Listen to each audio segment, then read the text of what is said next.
A cream-colored envelope rested on the kitchen counter, heavy in a way that suggested permanence, as though it carried a promise etched in stone. It wasn't a wedding invitation, yet its weight felt just as final. Inside were divorce papers, sharp and cold, slipped beneath a teacup, as if she hoped I'd overlooked them. When I slid the pages free, her gaze didn't falter. No hesitation, no plea, only silence where our vows used to live. I didn't need to ask why. I had already seen him. The shallow bravado, the empty stare, hands too soft to have ever done real work. The type who survives on charm and the labor of others. The very kind I used to shield her from. When I brought him up once, she brushed it aside, calling him a friend.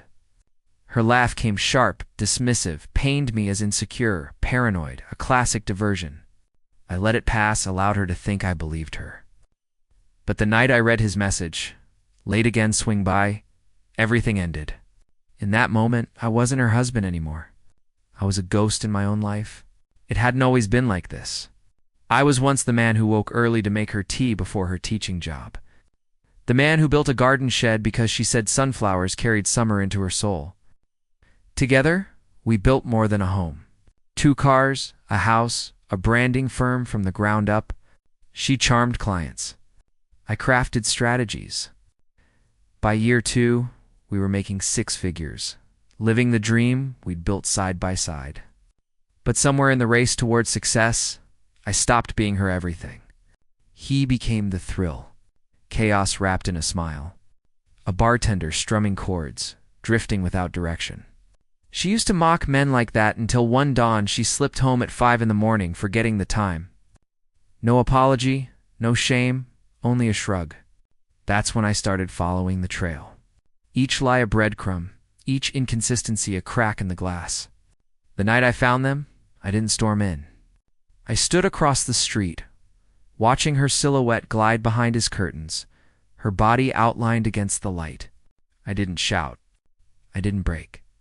I memorized the image, walked home, and opened a new file on my computer. Departure blueprint. I stopped asking questions. Quietly, I erased my name from company documents, rerouted client contracts into my new LLC, and secured Sterling and Vale, our most lucrative account, under my sole control. She didn't notice, too absorbed in her midnight rendezvous.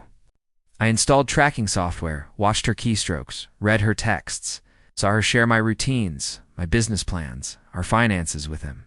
He was angling to step into my role, and she promised he would. Bold move. She never sensed the ground shifting beneath her feet. 3 months later, I told her I had a client meeting in Boston. She barely looked up from her laptop. "Safe travels," she said. I smiled. Boston wasn't my destination. I booked a penthouse suite in town, ordered her favorite Chardonnay, reserved a table at the same bistro where I had once asked her to marry me. I called it an anniversary surprise.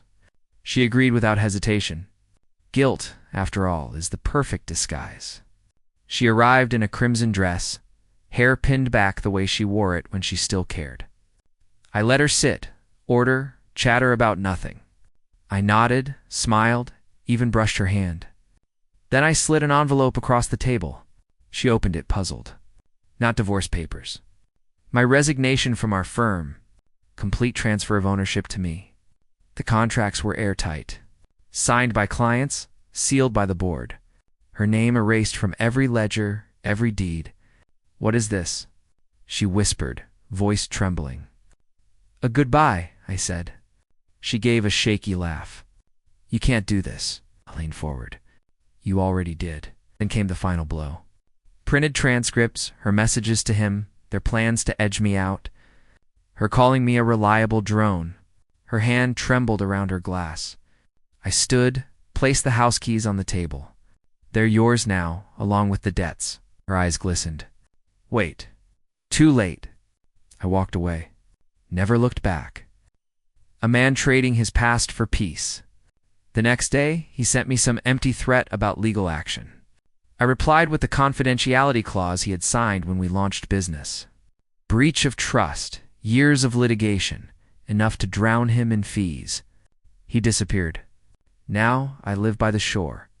A smaller home, fewer possessions, More silence? Sometimes I think of the sunflowers she once loved, the ones that withered when she stopped tending them. That was her first betrayal. Quiet, but undeniable.